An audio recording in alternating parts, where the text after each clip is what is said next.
Human condition, আমরা এখানে কি করতে আসছি, আমরা কারা, হিউম্যান কি করবে, এতগুলো হিউম্যান কেন পৃথিবীতে, এরা কে কি করবে, সবার বিভিন্ন মতামত, বিভিন্ন চিন্তাভাবনা, বিভিন্ন রং, বিভিন্ন ক্লাস, বিভিন্ন টাকা পয়সার পরিমাণ, কি করবে এই হিউম্যানগুলো পৃথিবীতে। একটা ওভারঅল হিউম্যান আন্ডারস্ট্যান্ডিং দরকার, যেটা সব হিউম্যানের ক্ষেত্রে খাটে, যাতে আমরা ফুল হিউম্যান কন্ডিশনটাকে মেক সেন্স করতে পারি।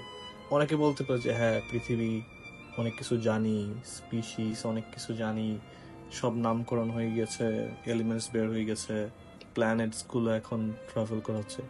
এগুলো আসলে হোপিয়ান। এই কয়েকদিন আগে 100টা নতুন স্পিসিস পাওয়া গেছে। তো আসলে মানুষ কিছুই জানে না। আর যারা হচ্ছে একটু I freaking love science fan, তারা হচ্ছে বলতে পারে যে হ্যাঁ, অনেক কিছু জানে, আসলে কিছুই জানে না। তাই একটা অজানা প্রশ্নের মধ্যে হিউম্যান কি, আমরা এখানে কেন আসছি, আমরা কি করব, মানে ওভারঅল একটা আন্ডারস্ট্যান্ডিং দাও কেউ আমাকে, যাতে torment of being a human এইটা থেকে বেরোতে পারি। অনেকে মনে করে যে we are stuck in flash body, we are stuck in material bodies. এগুলো আসলে স্পিরিটিস্ট চিন্তা ভাবনা, যারা মনে করে যে সোল ফ্রি হতে পারলে মুক্ত, বডি অনেক ইনফেরিয়র। আসলে না, body is a part of human. প্রথমে অনেক হিস্ট্রি থাকে, এটা শুধু কয়েকজন নার্ডরা পড়ে বা বলে যে আচ্ছা হিউম্যান হিস্ট্রি আমরা জানি। তো এগুলো হচ্ছে কিছু একটা হিস্ট্রি যেগুলো ভালো ভালো, যেরকম হেরোডোটাস, এরা লিখে রেখে গেছে। এগুলো ঠিক আছে, এগুলো এত কেউ গুরুত্ব দেয় না, বা 1000 বছর কয়েক লাইনে শেষ করে দেয়। তারপর থেকে মজার পার্ট, যেটা হিউম্যান কন্ডিশনকে এক্সপ্লেন করতে সাহায্য করবে, এজ অফ এনলাইটেনমেন্ট। এইটা ডেঞ্জারাস, কারণ হচ্ছে এর আগ পর্যন্ত সোসাইটির ফাউন্ডেশন ছিল গড। এটা ম্যাটেরিয়ালিস্টিক সোসাইটি ছিল না। ম্যাটেরিয়ালিজম ছিল, মানুষের গ্রিড ছিল, টাকা পয়সা, পপুলারিটি, পাওয়ার, এগুলো ছিল, কিন্তু সোসাইটির বেসিস ছিল না ম্যাটার। আর তখন গড ছিল, ফেইথ ছিল, হোপ ছিল মানুষের মধ্যে। কিন্তু এটা সরিয়ে দিল এজ অফ এনলাইটেনমেন্ট, এসে বলল যে এগুলো সব সুপারস্টিশন, আমরা নতুন ভাবে সব ফর্ম করব। তাই এইখানে যেই টাইপের ন্যারেটিভ ফর্ম হয়েছে বা যে ওয়ার্ল্ড ভিউ ফর্ম হয়েছে, এই ওয়ার্ল্ড ভিউ দিয়ে আগের সব পাস্ট দেখা হচ্ছে।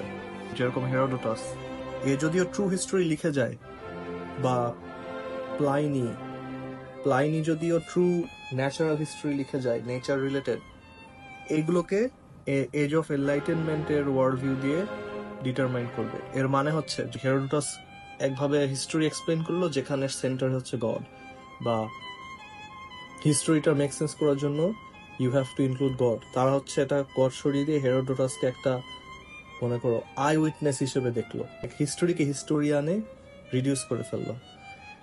যেরকম প্লেটোকে করেছে।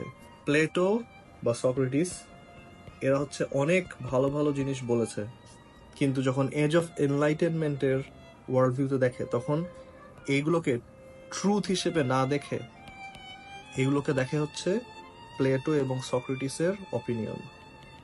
ওরা এটা বলেছে, এটা ট্রু নাকি ফলস এটা বলছে না, এটা ওরা বলেছে। তারপরে দেখি এরা কি বলে, এখানে কান্ট কি বলে, এখানে মার্কস কি বলে, এখানে হেগেল কি বলে, এখানে সেন্ট অগাস্টিন কি বলে। সবার অপিনিয়ন নিয়ে জগা খিচুড়ি করেছে একাডেমিক ফিলসফিতে। তো ট্রুথ বা রিয়ালিটি এগুলো আসলে এনলাইটেনমেন্টের পর ম্যাটার করে না। কারণ হচ্ছে এখানে যেই ওয়ার্ল্ড ভিউটা ফর্ম করেছে, যেই স্ট্রাকচার বা সিস্টেম, এটা কনসিয়াসলি ডেভেলপ, যাতে কোনোভাবেই ট্রুথ বা গড বা অবজেক্টিভ রিয়ালিটি এটা এন্টার না করতে পারে। তারপর এখন তো গড সরিয়ে দিয়েছে, এখন কিভাবে মেক সেন্স করা যায়। তারপর থেকে আসে প্রোপাগান্ডা হিস্ট্রি, তারপর এই নতুন ইন্টারেস্টিং জিনিসপত্রগুলো আসছে, যেটা এখন ইন্ট্রোডিউস করাবো। প্রথম বিষয় হচ্ছে গভর্নমেন্টকে আলটিমেট পাওয়ার দিয়ে দিয়েছে। আগে ছিল গডের আলটিমেট পাওয়ার, তাই খলিফাও অ্যাবসোলুট পাওয়ার রাখতো না। স্কলার বডি বা উলামাদের গ্রুপ খলিফাকে চ্যালেঞ্জ করতে পারতো।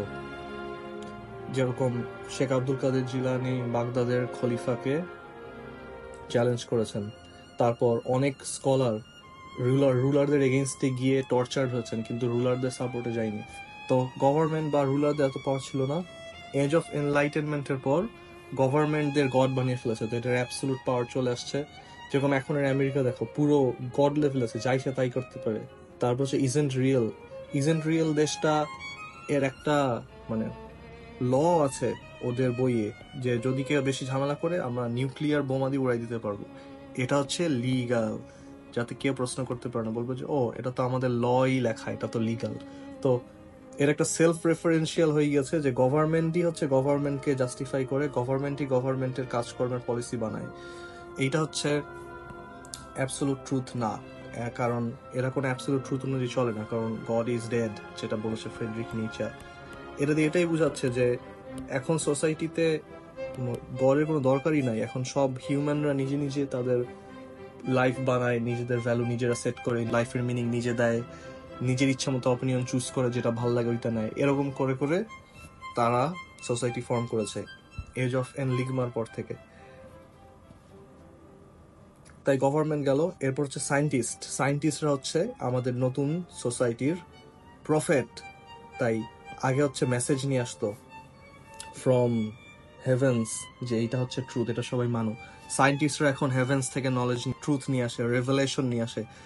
যে রেভেলেশনগুলো শুরু হয় স্টাডি সেস দিয়ে, স্টাডি সেস, তারপর যেটা বলবো ওটা অটোমেটিক্যালি ট্রু হয়ে যাবে, কেউ প্রশ্ন করবে না। তারপর অনেক আনকোয়েশ্চেনেবল জিনিসপত্র নিয়ে আসছে যেগুলো আমি মেনশন করতে পারবো না, যেগুলো ট্রু না কিন্তু সবাই মনে করে ট্রু।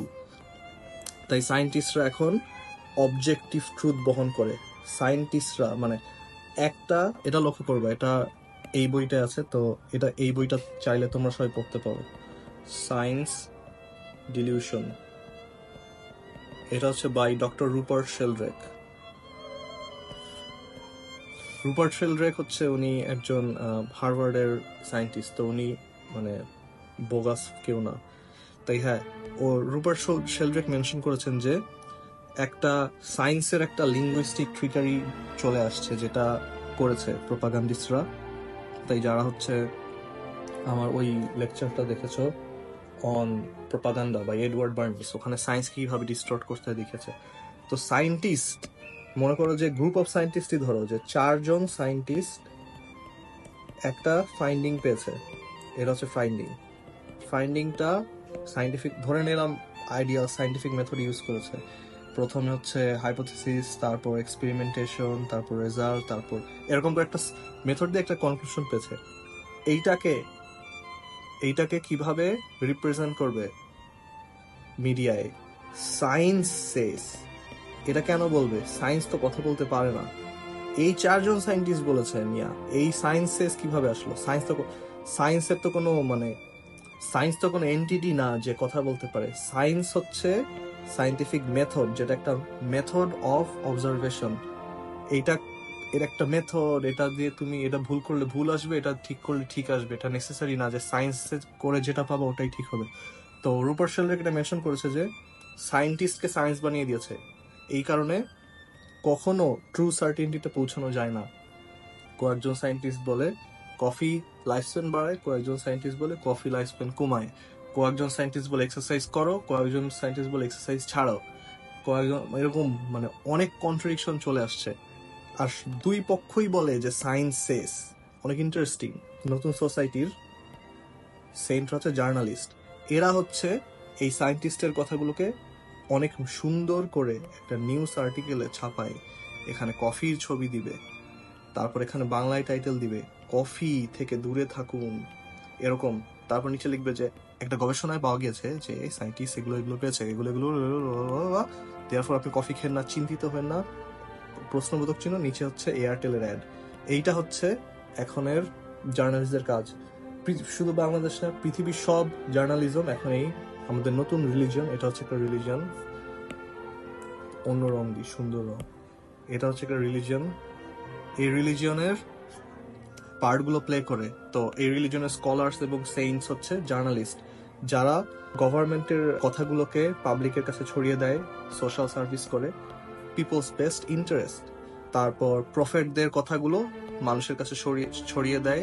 তাই যখন এখন যেরকম বাংলাদেশে বন্যা হচ্ছে, জার্নালিস্ট সেইন্টরা বলছে যে ও গ্লোবাল ওয়ার্মিং এটা কোনোভাবেই রিলেটেড না, গ্লোবাল ওয়ার্মিং বলার সাথে সাথে অনেক কিছু ট্রু হয়ে যায়, যেটা শত শত বছর ধরে গভর্নমেন্ট আর সায়েন্টিস্ট এই গ্লোবাল ওয়ার্মিং এর প্রপাগান্ডাটা ফর্মুলেট করে আসছে। তাই যদি কেউ বলতে পারো যে গ্লোবাল ওয়ার্মিং ডিনাই করছি, এলভিরা তুমি স্টুপিড, একটা সায়েন্টিস্ট আছে যে হচ্ছে ফ্রিম্যান ডাইসন, উনি হচ্ছে ডাইসন স্ফিয়ারের ক্রিয়েটর। তো উনি অনেক ইন্টেলিজেন্ট একজন সায়েন্টিস্ট। উনি হচ্ছে নিজে ডেটাগুলো দেখেছেন যে না, ক্লাইমেট সায়েন্সের জিনিসপত্র সায়েন্টিফিক মেথড ফলো করে না, এটা হচ্ছে একটা ন্যারেটিভ। তো এটা নিয়ে কেউ এটা কখনো ফ্রিম্যান ডাইসনকে নিয়ে কথা হবে না, বা ওই সাইড নিয়ে কথা হবে না, কারণ এইটা হচ্ছে এই ন্যারেটিভটা যেটা সব সময় চালিয়ে যেতে হবে। এই ন্যারেটিভকে যেন কেউ প্রশ্ন না করতে পারে, কারণ এই ন্যারেটিভকে প্রশ্ন করলে গড চলে আসবে। এটাই তো ওটা চায় না, এটা চায় না এই মডার্নিস্টরা। এটা হচ্ছে জার্নালিস্টদের কাজ। এই জার্নালিস্টরা যেগুলো সেইন্টগুলো হচ্ছে গডস এন্ড প্রফেটের মেসেজগুলো আমাদের পাবলিককে দেয়, আমাদেরকে সত্য প্রদান করে, যাতে আমরা ওদের ধর্মে আরো বেশি দৃঢ় হই। লাস্ট হচ্ছে রিলিজিয়নে আমাদের একটা ধর্মীয় স্থান দরকার, আমাদের একটা টেম্পল দরকার, একটা মসজিদ বা একটা মন্দির দরকার। সেইটা হচ্ছে ইন্টারনেট। আমরা ইন্টারনেটে যে গভর্নমেন্ট ওয়ার্শিপ করি, সায়েন্টিস্টদের ফলো করি আর সেইন্টদের কথা শুনি ইন্টারনেট টেম্পলে গিয়ে। তো এখানে অনেক ধরনের মানুষজন আছে যারা ন্যারেটিভের বাইরে কথা বলবে, তাদেরকে আমরা অনেক দ্রুততার সাথে ট্যাগ দিয়ে চলে যাব, যেরকম নাজি, রেসিস্ট, বিগট, এক্সেট্রা এক্সেট্রা। ও আরেকটা আছে ইন্টারেস্টিং, কনস্পিরেসি থিওরিজ, তারপর সায়েন্স ডিনায়ার। এখন এই রিলিজনের মধ্যে অনেক ভাগ আছে। এক সাইড হচ্ছে মনে করো যে এক্সট্রিমলি এথিস্ট, আরেক সাইড হচ্ছে এক্সট্রিমিস্ট ইন রিলিজিয়ন। এরা আসলে দুইটাই এই রিলিজনই ফলো করে, কেউই এটার বাইরে না। কারণ এই গড, প্রফেট অ্যান্ড সেইন্টস এরা হচ্ছে বিভিন্ন মানুষের জন্য বিভিন্ন ন্যারেটিভ পুশ করে। যে রিলিজিয়াস তাদের এই ন্যারেটিভ দেয় যাতে তারা রিলিজিয়াস এক্সট্রিমিজমের দিকে যায় অ্যালগোরিদম দিয়ে। অ্যালগোরিদম হচ্ছে টেম্পলের খাবার, তাই টেম্পলে যে খায় অ্যালগোরিদম। তারপর যারা হচ্ছে একটু লিবারাল টাইপের, তাদেরকে এমন কন্টেন্ট দেয় তারা আরো বেশি লিবারালিজমের দিকে যায়।